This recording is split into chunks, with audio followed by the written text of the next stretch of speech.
Бүгін сіздер менен bir лампаны 3 жандан көп жерден башкаруу схемасын караштырабыз. Мындай форматтагы лампаны башкаруу үчүн сиздерге перекрестный переключатель деген элемент керек болот. Перекрестный переключательде бир клавиша бар. Бул клавишада солго жана оңго кароочу стрелкалар бар. Перекрестный переключательдин айырмасы анда 4 контакт болот. Экөө кирет, экөө чыгат. Бул контакттар абдан кызыктуу форматта жайгашкан. Биринчи кириш контагы проходной переключатель сымыл. Бул жерден клавишаны басканда бул контактка секирет. Кайра клавишаны бассаңыздар, бул жерден кайра бул жерге секирет. Жана экинчи контак бар. Бул экинчи контагы бири-бирине кайчылаш форматта жайгашкан. Эгерде сиз бул перекрестный переключательди бассаңыздар, кыскартып айтканда, бул кайчылаш контакттары түздөлүп калат. Бул контакт бул жерге келип, бул жерде жайгашкан контакт башына келип түз болуп калат. Дагы бир жолу бассаңыздар, кайра баштапкы абалына келет. Дагы бир жолу бассаңыздар, мындай форматта келип калат. Схемага кандай форматта туташтырылат? 3 жерден башкаруу үчүн сиздерге бир перекрестный переключатель керек болот. Жана башында жана аягында жайгашчу проходной переключательдер керек болот. Проходной переключательде стрелкалар өйдө ылдый карайт, перекрестныйда солго оңго карайт. Мындай форматта схема чогулат. Бул схемада фаза бар, нейтраль бар, лампа, СА деп перекрестный переключатель көрсөтүлөт. Проходной переключательде СА тамгасы менен белгиленет. Алардын айырмасы контактыларында. Башында бизде фаза автоматтык өчүргүчкө кирет. Автоматтык өчүргүчтөн проходной переключательге кирет дагы. Проходной переключательдин эки проводун перекрестный переключательдин эки провод. Переключательден чыккан эки проводду проходной переключательдин эки чыгыш контагына туташтырасыздар дагы. Бул экинчи проходнойдон чыккан бир проводду лампага туташтырылып, лампанын аягын нурга туташтырасыздар. Схема кандай форматта иштейт? Байкайлы. Автоматтык өчүргүчтү көтөргөндө фаза келет биринчи проходной переключательден мындай жол аркылуу өтөт. Бул жерден өйдөгө көтөрүлөт дагы, келип бул жерде токтойт. Лампага барбайт, себеби үзүк. Биринчи проходной переключатель басканда контакт ылдыйкы абалдан өйдөгө көтөрүлөт дагы. Фаза бизге ылдыйга түшүп, өйдөгө көтөрүлүп, лампага барат дагы, лампа бизде иштей баштайт. Перекрестный переключательдин жанына келип басканда өйдөсүндөгү контакт ылдыйга секирип, ылдыйындагы контакт өйдөсүнө секирип, бул контакттар бизде түздөлөт. Ошондо бизде лампа азыр өчүп калды, себеби үзүк пайда болду. Проходной переключательге келип басканыңыздарда контакт ылдыйдан өйдөгө секирет дагы, лампага фаза келип, лампа иштей баштайт. Перекрестный переключательге дагы бир жолу басканда контакттар кайрадан кайчылашып алга келет. Фаза ылдыйга түшүп, лампага чейин жетпейт, себеби үзүк болуп калат дагы, лампабыз бизде өчүп калат. Биринчи проходной переключательге кайра басканда контакт ылдыйга секирет дагы, фаза лампага барып, лампабыз бизде иштеп калат. Мына ушундай форматта сиздер бир лампаны 3 жерден 2 проходной жана 1 перекрестный переключательдер аркылуу башкарсаңыздар болот. Келгиле сиздер менен электромонтаж схемасы кандай форматта чогуларын байкайлы. Бул жерде биз бир лампанын 3 жерден башкаруу электромонтаж схемасын көрсөттүк. Байкасаңыздар, распред коробка бар. Распред коробкага биринчи проходной жана экинчи проходной переключательдерден бирден 3 проводу бар кабелдер кирип жатат. Лампадан кабель кирди распред коробкага 3 проводу бар. Перекрестный переключательде эгерде байкасак 4 контакт бар. Экөө кириш, экөө чыгыш контакттары. Бизге негизинен 4 проводу бар кабель керек болот. Кааласаңыздар, ошондой кабелди сатып алсаңыздар болот. Бул жерге орнотуп чогултса болот бул схеманы. Же болбосо 3 проводу бар кабелдерди да тартып орнотсоңуздар болот. Толук бул жерде 6 провод болот ошондо. 6 провод барат перекрестный переключательге. 6-нын ичинен 4-өнү колдонуп, калган 2-өнү запас катары калтырып койсоңуздар да болот. Ушул жердеги схема кантип чогулат? бізге электр схемасы жардамға келеді. Автоматтық өчіргіштен питающий кабель арқылы распоред коробкаға фаза кирди күрөң провод арқылы. Автоматтық өчіргіштен фаза чықты, барат биринчи проходной переключателин кириш контагына. Биринчи проходной переключателин кириш контагы бул. Кириш контагына күрөң проводду туташтырабы. Бул жердеги автоматтык өчүргүчтөн чыккан фазаны күрөң провод аркылуу биринчи проходной переключателге туташтырабы. Биринчи проходной переключателден эки провод чыгат дагы, экинчи перекрестный переключателден эки кириш контагына туташтырылат. Бизде эки провод калды. Проходной переключателден ушул проводдорду чыгыш контакттарына туташтыралы. Эки провод проходной переключателден кабель аркылуу чыгат дагы, перекрестный переключателге дагы бул кабель аркылуу сары жашыл жана көк проводдорду кириш катары колдонолу дагы, күрөң проводду тийишпей запас катары калтырып коелу.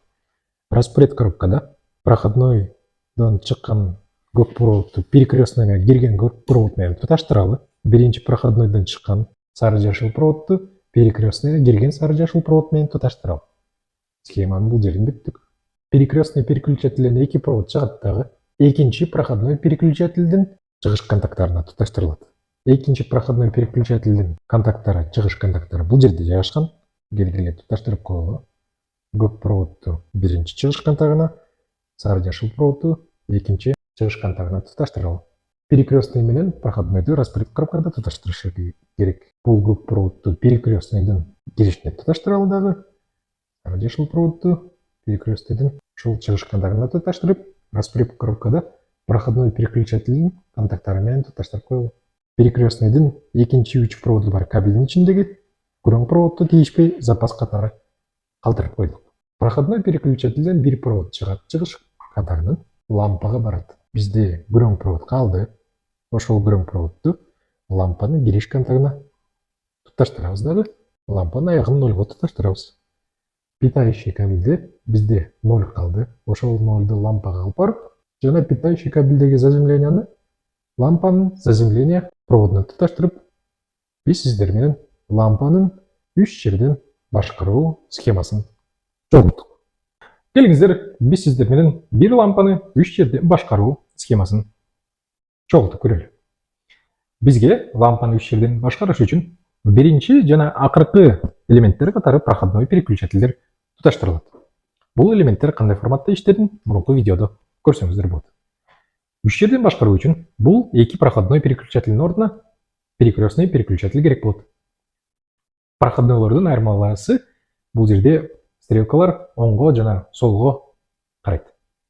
Проходной переключательде бизде эки вход, эки выход болгондо байланыштуу мен бул жерге 2-3 проводу бар кабелди алып келдим.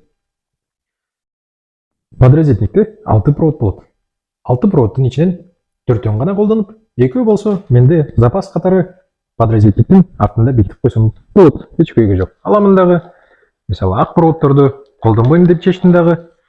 Бул ак проводдорду подрозетниктин артында бекитем. Ошондой эле мен бул 2 проводду ак проводдорду распоред коробканын ичинде дагы колдонбоймун деп бекитип коемун. Жакшы. Бизде распоред коробкада кандай проводдор калды? Ток берилген бизге питающий кабелдеги 3 провод. Фаза көк провод 0, сары жашыл провод бул бизде заземление жердештирүү. Проходной переключательдин биринчи проходной переключательге барган 3 провод, ак провод кириши болсун, көк менен сары жашыл проводду чыгышы болсун. Перекрестный переключательдин өйдөсүнө кириш катары ошондой эле сары жашыл провод менен көк проводду туташтырам деп чечтим. Проходной переключатель, перекрестный переключательден чыгып жаткан проводдор ошондой эле көк менен сары жашыл болсун дагы. Бул жерде экинчи проходнойдо кирет. Ошол эле сары жана көк проводдор боюнча. Ак проводу дагы бар, чыгыш проводу. Ошондой эле учурда лампанын 3 проводу келди. Жердештирүү 0 жана фазасы. Бул жердеги проводдорду кандай форматта туташтырам? Распоред коробкадагы проводдордун санын азайтыш үчүн дароо эле питающий кабелдин заземление проводуна алам дагы, лампанын сары жашыл проводуна туташтырам. Питающий кабелдеги келе жаткан 0 проводун лампанын көк 0 проводуна туташтырам. Эми питающий кабель аркылуу келген фазаны биринчи проходной переключательдин кириш бир контагына ак проводу аркылуу берем дагы. Калган алгоритм болсо жеңил эле. Бул жерден чыккан сары проводду перекрестный переключательге кирген сары провод менен туташтырам.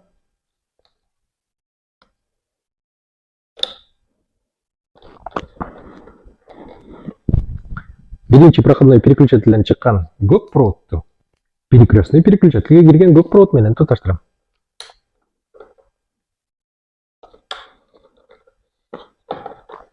Биринчи проходной переключатель менен перекрестный переключательден чыгып жана кирип жаткан проводдорду туташтырдым. Дал ушундай эле алгоритм менен перекрестный переключательден чыгып жаткан проводдорду экинчи проходной переключательге кирип жаткан проводдор менен туташтырам. Кандай форматта? Перекрестный переключательден чыккан көк проводду экинчи проходной переключательдин көк проводуна туташтырам. Калды бизде сары жашыл проводу перекрестный туку. Экинчи проходной переключателдин сары жашыл проводуна туташтырдым. Экинчи проходной переключательден ак проводу калды. Бул ак проводду эми болсо лампага туташтырам.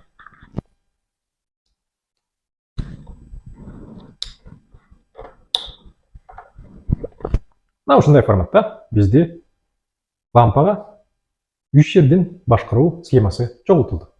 Келиңиздер, мен 10 метр аркылуу электр схемасын текшерип көрөйүн.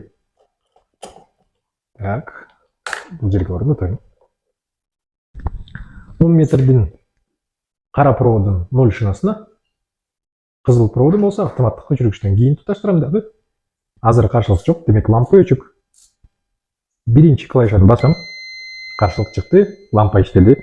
Перекрестный переключательди басам, лампа өчтү. Экинчи проходной переключательди басам, лампа иштеди, өчтү, иштеди, өчтү. Демек, бул схема туура чогулду. Стендибиздеги ток берүүнү текшерейин.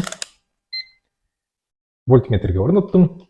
Кара проводду 0 шинасына, кызыл проводду автоматтын өйдөсүнө 239 вольт келди. Автоматты өйдө көтөрөм. Автоматтык өчүргүчтүн чыгышындагы напряженияны текшерем. Ошондой эле напряжение чыкты дагы. Эми биринчи проходной переключатель басканда лампам иштейт. Иштеди, өчтү, иштеди, өчтү, иштеди, өчтү. Мына ушундай форматта бизде лампанын 3 жерден башкаруу схемасы чогултулат. Мындай форматтагы видеолор сиздерге жакса, лайк басып, комментарий калтырыңыздар.